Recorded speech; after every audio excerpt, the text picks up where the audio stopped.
Jason Witten is a Hall of Famer. That's a trash narrative. Let's go. El primero de mayo. So how is it that a tight end that's fourth in receptions should not be in the Hall of Fame? Because showing up every day and getting dink and dunk catches isn't elite.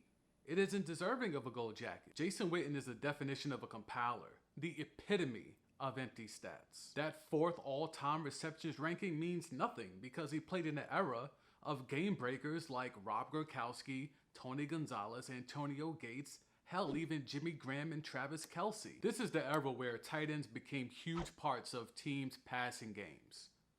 And yet Witten was out here giving us 6 yards on 3rd and 5? Has it become that? Where they're making busts to sit for all eternity in Canton, Ohio, for a dude that had 2, not 3, not 4, not 5, 2 great years.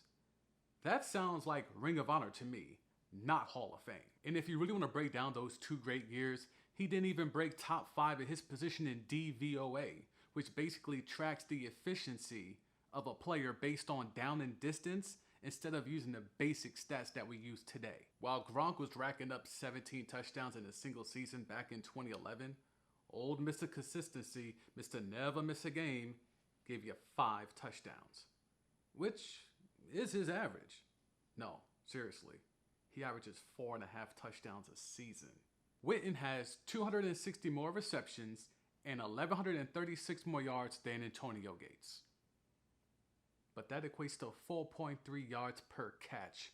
Compiler! Witten has the most games with 10 receptions and less than 100 yards of any tight end ever. Since 2003, Jason Witten's rookie season, 6 tight ends have had at least one season of 80 receptions and 10 touchdowns. Jason Witten's not one of them. Why can't Witten just be an immortal cowboy? Like, I'm okay with that. I don't root for them. That's y'all man's, not mine. Put that 82 up there in the Ring of Honor all you want. Just not in Canton. That's where it doesn't belong. Is that so bad? Why should the rest of us be subjected to mediocrity in the same place where elites are supposed to be on display forever? Oh, I can already hear the Cowboy Shills typing up crazy feverishly in the comments. Oh, well, Witten's got over 400 more catches than the playmaker Michael Irvin, so based off that, he belongs in the Hall of Fame. Dude, seriously? You wouldn't want to go there with the playmaker? Okay, look. You and I both watched Witten and Irvin play. I know who's better. Deep down, you should know who's better. And it's the same one that's better at television. You hear that? They're back in the comments again. Here they go again. Oh, but he was an elite blocker. You can't put stats on that. He was an elite blocker. Oh, I knew that smoke was coming. I got something for that. Let's go. Well, for one, Antonio Gates. He blocked for who? LaDainian Tomlinson, Hall of Fame running back, led the league in rushing twice. Oh, but I'm sure Gates had nothing to do with that. I'm sure that was all single back sets running 4 wide. I'm sure. Tony Gonzalez, what about him, right? Not known for his blocking, allegedly. Well, let's see who he had. Oh, Priest Holmes, remember him? Led the league in rushing once, led the league in rushing touchdowns twice, and I believe led the league in total yards from scrimmage twice.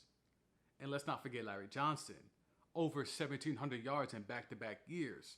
But Tony Gonzalez had nothing to do with that. He wasn't setting the edge or anything like that, though. And Gronk.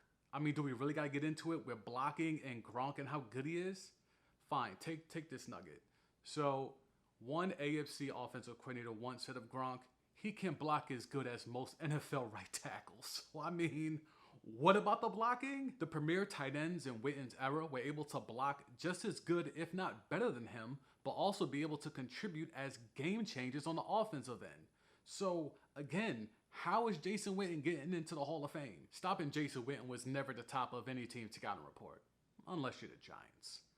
If anything, you let Witten get all those Dollar Tree catches off underneath because, one, you know he's not going to beat you with yak yards after the catch. If anything, he ranked 41st amongst tight ends heading into last year. So he's not going to beat you there.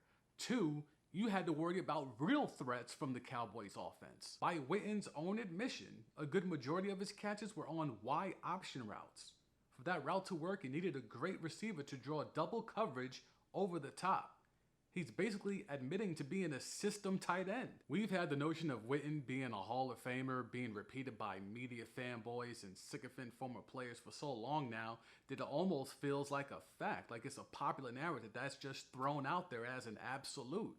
But instead of looking at the one stat where he ranks high in, if you look at everything else when it comes to more important metrics and numbers that relate to whether you're good or not as a tight end, it's not even close. It's ridiculous to even consider him. If you average out the 7-year peak per 16 games of the tight ends of his era, Triple G, no, not that Triple G. I mean, that Triple G is what's up. Past his prime now, but yeah, that Triple G is what's up, but that's not the Triple G. All right, let's try that again. Triple G, okay, all right, it's more like it. He ranks first in receptions, which, I mean, is a given. I mean, when you dink and dunked everyone to death, I mean, of course, you're going to be first in receptions. But he's last in touchdowns and reception yards. And this is at the peak, at his best, 7-year peak. Last. He's never led the league in any category. Can you imagine that? 16 seasons, he's just showed up, clocked in, be mediocre for 4 quarters, clock out, go home and do it all over again the next week. That's immortal? Because he's played on one of the most popular teams in the world for over a decade and a half, Witten's been on TV a lot. His name gets said, his face is seen, it's name recognition. And he's reaped the benefits of that. He's reaped the benefits of being a Cowboy. So let's just let him be that, a popular Cowboy.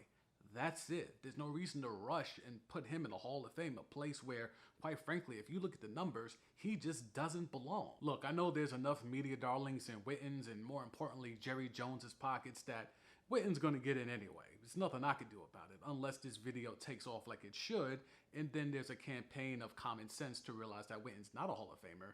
But I understand at the end of the day, it's a popularity contest and Witten's most likely gonna get in. But that will never make me recognize him as a Hall of Famer. So the narrative that Jason Witten is a Hall of Famer, trash narrative. This is what I do here. I take popular sports takes, myths, and opinions, and I tear them all down to shreds. So if you like that type of content, hit the subscribe button down below, turn the bell on for notifications, hit the like button, or double tap the dislike button, and I'll holler at you next time. I'm the Sam D. I'm out.